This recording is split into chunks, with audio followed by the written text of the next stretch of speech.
FTA가 발효 2년째 되었습니다. 지난 2년 동안 참 이곳저곳에서 사실 이게 보이지 않게 FTA가 하는 여러 가지 문제점들이 곳곳에서 노출되어 왔고 앞으로 사실 더욱더 노출될 과정에 있다고 보여집니다. 80년대 내교농립수를 시작으로 해서 90년대 대처리즘 광풍, 그리고 2000년을 넘어서서 이제 10년대에서 벌어졌습니다. 한 시절에 무한 경제, 정글 자본주의 법칙에 따른 무한 경쟁 시대를 넘어서서 새로운 시대 요구에 FTA가 어떤 영향을 미칠 것인지는 이제 오늘 토론을 통해서 또 많이 정리될 거라고 보여집니다. 한 가지만 말씀 올리면 사실 작년에 있었던 우리 사회를 뜨겁게 민영화와 관련돼서 뜨겁게 달구었던 철도파악과 관련된 문제 역시 FTA와 관련된 여러 가지 논쟁을 현재 안고 있는 중입니다. 곳곳에서 우리 생활 현실에 FTA가 여러 가지 영향을 미치게 될 텐데요. 지난 2년간의 그런 과정을 되돌아보고 그런 가운데서 향후 FTA가 미칠 우리 사회 전반에 대한 문제점들을 살펴보는 좋은 토론회가 될 거라고 생각을 합니다. 다 아시겠지만 FTA와 관련해서 우리 한국 사회에서 너나 할 것 없이 그렇다고 본인하는 연구를 많이 하신 이혜영 교수님 오늘 이 자리에 와주셔서 고맙다는 말씀을 드리고요. 우석군 보건단체나 공동 주재련 대표팀장 그리고 통합팀장 요원들이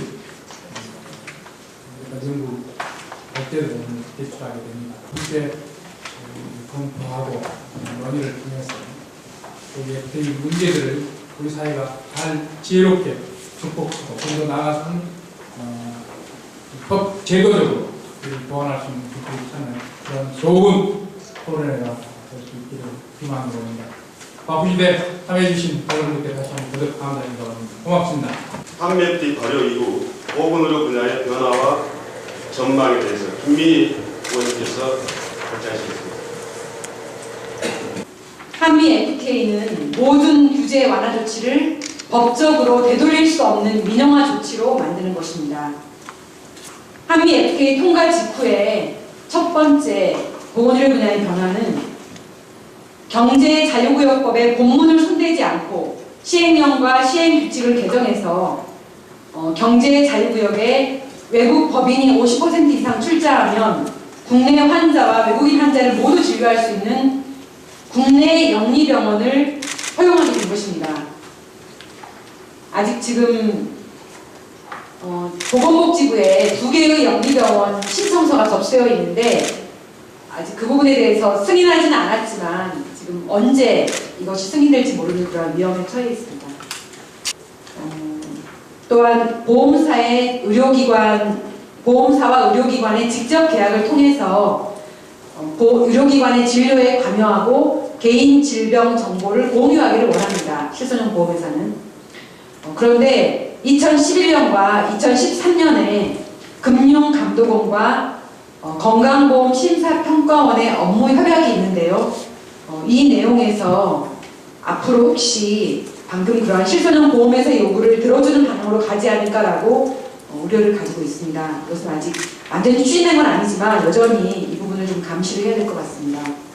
세 번째는 한미 FTA 발효 이후에 의약품 슈퍼 판매가 같은 시기에 이루어졌는데요.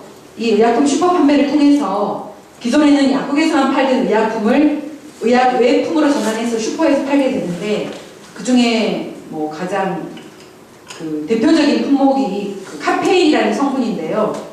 물론 이 카페인 성분은 진통제라고 하는 것에도 들어있지만 복합 진통제에 들어있는데 지금 여기 예를 들면은 예전에는 50mg의 카페인만으로도 그 이상이 되면 인체에 좀 해를 끼치겠다 해가지고 규제를 했었는데 지금 의약품 슈퍼 판매 이후에 카페인이 의약 외품으로 바뀌고 나서 레드불 등 고카페인 함유 음료가 지금 한국에 진출하고 있습니다. 이 카페인은 한 병당 74에서 160mg, 그러니까 그러니까 기존에 규제한 양의 3배 이상의 양이 한 병에 들어있고 이것을 뭐 아이들이든 노인들이든 또 카페인에 민감한 그런 여러 환자들이 아무런 규제 받지 않고 먹을 수 있는 그런 상태에 있습니다. 또한 이러한 의약품의 오남용은 대형 제약회사의 영향력, 또 대형 유통회사의 보건의료 부문의 영향력이 커지는 그러한 영향을 미치고 있고요. 또 그 건강보험정책심의위원회의 결정 기간이 20일로 단축되는 그런 변화가 있었습니다. 의약품 특허권자가 특허권 침해받았다라고 지목하는 의약품의 시판 허가를 바로 정지시키게 되는 그런 제도인데요. 다른 일반 특허인 경우에는 소송이 제기된다 하더라도 그것이 판정될 때까지는 그냥 여전히 파는데 이 제도는 당장 그 소송 결과가 나오기도 전에 제소만으로도 당장 시판을 중지시킴으로 해가지고 특허권을 굉장히 강화시키는 그런 제도입니다. 이것으로 인해서 제약회사의 이익이 증대되고 지금 세계의 랭킹 5위 안에 드는 제약회사는 전부 미국 제약회사인데 그들의 결국 요구에 의해서 약값이 인상될 수밖에 없고 건강보험 재정이 증대될 것입니다. 두 번째는 독립적 검토 기구를 설치하게 되어 있는데요. 다른 나라는 그냥 독립적 검토 절차라고만 하는데 우리나라는 특별히 기구라고 해가지고 아예 위원회를 설치하게 만들었습니다. 이것을 투명성이라는 항목에 나와 있는데요. 이것에 의하면 결국 제약회사나 의료기기 기업이 의약품의 보험 등재 과정과 약값 결정 과정에 개입함으로써 정부의 결정권이 약화되고 결국 이 약가에 대한 모든 결정 과정이 민영화된다는 것을 말합니다. 경쟁적 시장 도출 가격이라는 그런 FTA 문구가 있습니다. 이 얘기는 선진국 시장의 평균 가격을 참고해서 약가를 책정하라는 의미인데요. 참고로 지금 현재 EU는 우리나라 약값의 2배를 받고 있고 미국은 우리나라 약값의 3배입니다. 그럼 이들의 약값을 참고하라는 얘기는 우리나라 약값을 2~3배로 올리라는 뜻이겠죠. 경제 자유병 및 제주도에서의 영리병원 허용이 정말 현실화되면 이제 만약에 보건복지부 장관이 그것을 승인하게 되면 이것은 곧바로 이제 여러 과정을 거쳐서 의료비 상승과 급속도로 그 공적 의료보험을 무너뜨리게 되는 그런 과정을 갖게 되겠죠. 이 한미 FTA가 만약 이대로 계속된다고 하면 의약품 상승, 영리병원 허용 그리고 이것을 되돌릴 수 없게 연구가 될 것이고 민영 의료보험에 대한 규제가 불가능하게 된다. 결국 우리 국민 건강에 재앙을 가져온다. 그러므로 하루빨리 한미 FTA를 우리는 더 이상 이행하지 않겠다라고 하는 그런 파기 통보가 절실하게 필요하고 이것을 위해서는 우리 온 국민이 함께 이것의 위험성을 알고 같이 힘을 모아서 정부에 강력하게 요구하고 또 정권을 바꿔야 되는 그런 과제가 있습니다. 감사합니다. 네, 저희가 이번에 토론회 준비를 하면서 실제로 2년 동안에 어떤 정부에서 홍보할 수 있는 성과면 성과 또 이제 진보 진영에서 그동안 우려했었던 짚었던 부분들에 대한 그 영향의 확인 같은 것들을 자료를 좀 확보를 하려고 해봤는데요. 안타깝게도 이 금융서비스, 금융산업 분야와 관련해서는 어떤 계량화된 통계 수치 같은 것들을 확인할 수 있는 부분들이 별로 없었습니다. 심지어 국회 예산정책처에서는 저희가 여러 차례 그 예산정책처와 자료 요구도 하고 조사 작업들을 많이 했는데 그런 답변 처음 들었습니다. 아무리 찾아도 제공해 줄 수 있는 정보와 자료가 없다. 이렇게 얘기가 됐는데 그것 자체가 이 한미 FTA 시행과 관련한 우리 정부의 준비 부족, 앞으로 나타날 수 있는 여러 문제점들에 대한 우려를 더 키우는 지점이 아닐까 이렇게 생각이 됩니다.